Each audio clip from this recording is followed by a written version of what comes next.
majeurs.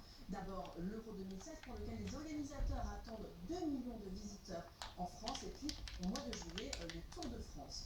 L'état d'urgence, je vous le rappelle, a été décrété après les attentats du 13 novembre. Depuis, il a été prolongé par 2 fois, une fois au mois de novembre, puis une seconde fois au mois de février, avec à chaque fois moins de suffrages.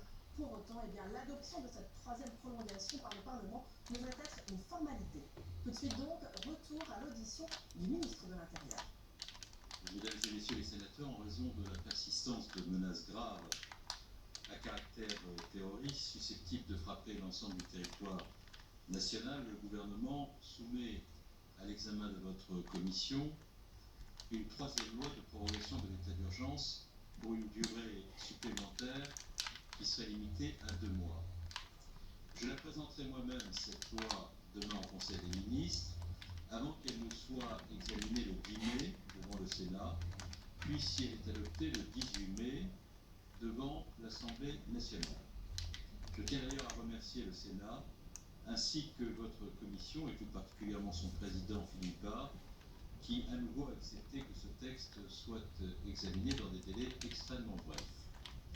Depuis 6 mois, votre commission, je salue le travail fait par les sénateurs et en particulier le sénateur Mercier, contrôle avec beaucoup de rigueur la mise en œuvre de l'état d'urgence, toujours avec l'exigence partagée du strict respect du droit.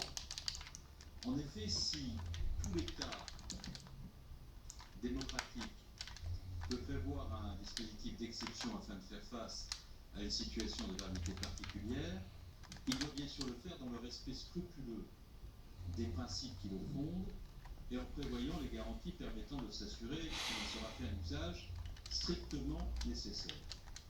Tel est l'état d'esprit qui n'a cessé de nous animer depuis le 14 novembre 2015 et qui a présidé à l'élaboration de chacune des 3 lois de prorogation successives.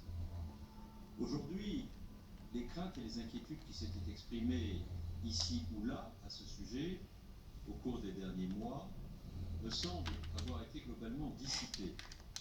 Chacun a pu constater que l'état d'urgence n'était pas synonyme d'arbitraire et que les actes et les décisions prises sur son fondement étaient tous prévus et strictement encadrés par la loi, tout comme les raisons justifiant d'y avoir recours et de le prolonger. L'état d'urgence, je le redis ici très solennellement, n'autorise pas n'importe quoi.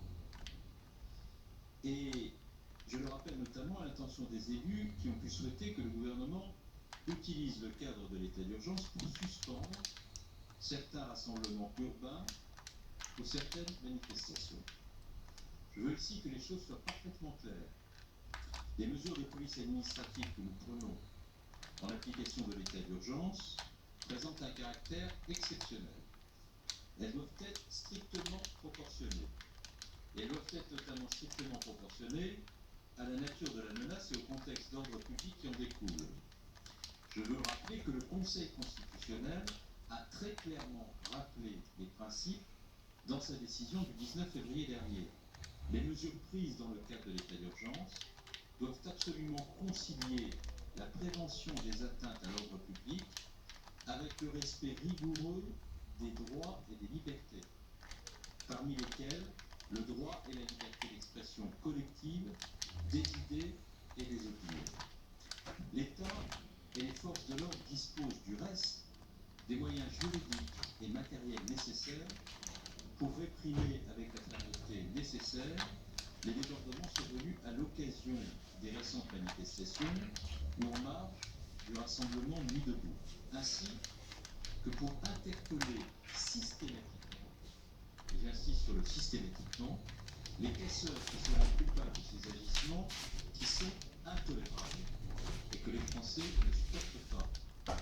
J'en veux pour preuve le grand nombre d'interpellations qui ont été réalisées depuis le début des événements il y a 2 mois, près de 1000 interpellations, encore 214 interpellations jeudi dernier et dans la nuit qui est suivie. Enfin, 20 interpellations ont eu lieu le 1er mai, 13 sur le ressort de la préfecture de police de Paris et 7 sur le reste du territoire national. Je le dis ici avec la plus grande netteté, justice placera pour chacun des casseurs, des auteurs de ces violences caractérisées. L'état d'urgence n'est pas un état de convenance politique. Il ne doit pas être détourné de son objectif initial, qui consiste à prévenir la commission de nouveaux attentats terroristes. Il y va ainsi de la solidité de notre démocratie. Et pour tous ceux qui considèrent qu'il y aurait davantage d'affirmation de l'autorité de l'État si les manifestations étaient interdites en contravention avec ce que sont les principes de droit rappelés par le Conseil constitutionnel, je rappelle que si nous devions être cassés par le juge administratif après que des interdictions auraient été prononcées par l'autorité publique en charge de la mise en œuvre des mesures de police, alors c'est l'autorité de l'État qui s'en trouverait pour le coup très gravement remise en cause. Et moi, je ne joue pas avec ces questions parce que je considère que l'ordre public, le respect de